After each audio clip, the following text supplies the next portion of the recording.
Welcome to Legendary Tactics. Today we're going to talk about Star Realms and the weakness of using too many colors in your deck. I'm going to just play against the medium AI, so I stand a chance in this example.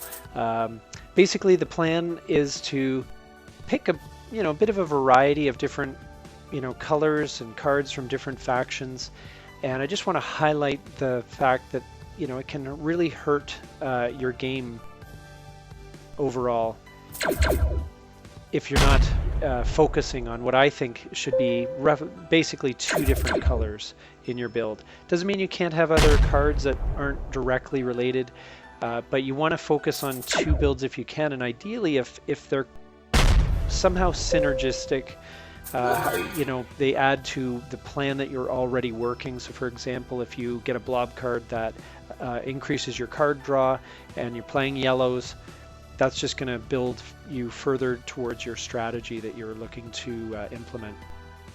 So in this early game, I did buy a few reds off the bat, so there is some synergies going here. You can see the power of it. Not only am I able to trash a couple scouts right off the bat, make my deck a little leaner and meaner, but also got some extra combat damage that I can deal. So in this case, I'm going to buy this Blob Destroyer. Great card, by the way, especially in tandem with other green cards. It's a must-have for any blob build. Again, here's an example where you have some synergy happening with the two yellows, and after a reshuffle I actually get those two yellows back again, so it causes a lot of damage. Those two cards are they only cost one each, but paired up they are pretty deadly.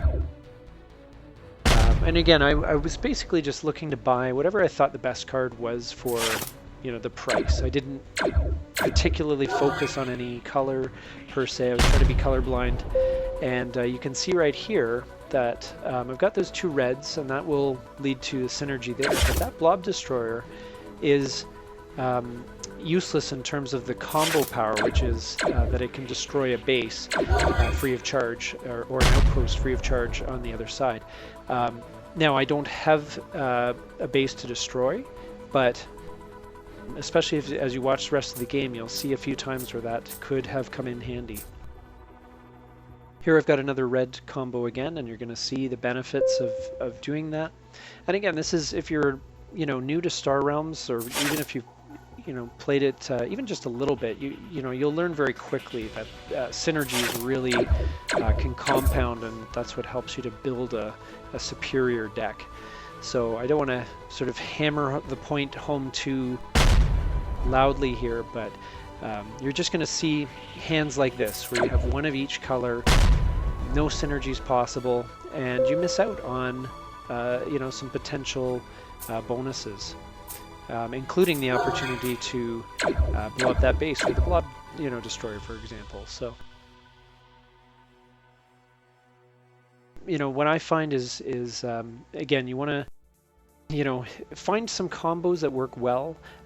Things like the Blob, they don't have any outposts, or they have some bases, but there's not really a lot of defense with the Blob. So if you compare them up with either the blues, which have healing and some outposts, that sort of thing, or reds have some great outposts. My opponent has one of the best cards in the game down right now, and you can see it's a great card. I mean, it only costs 3, but it's a 5 strength outpost. And then here's another example with that Blob Destroyer card there.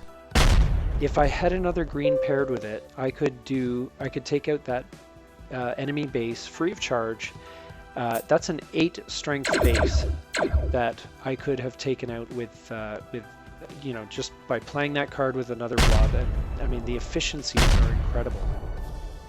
Especially if you play a whole mitt full of cards that are all the same color. Oh my gosh, just amazing combinations that you get going. So this turns again really varied hand. I had to discard. I don't mind discarding the scouts, and I got to trash it right off the bat. and do a fair bit of damage here. And I'm just buying a few cards. Obviously, I'm still in the driver's seat here. You know, it's not a lot of issues I'm going to be faced with at this point. So I got lucky, but I don't think I would have the same, you know, strength against an advanced AI or a good player. It's just one of those lessons that I wanted to hammer home today. So I hope you found this useful. I was able to pull out the win, but as I said, against a good player, you won't stand a chance. So keep in mind, build those synergies. I'm going to talk more about that in an upcoming video. Thanks for watching, and please like and subscribe.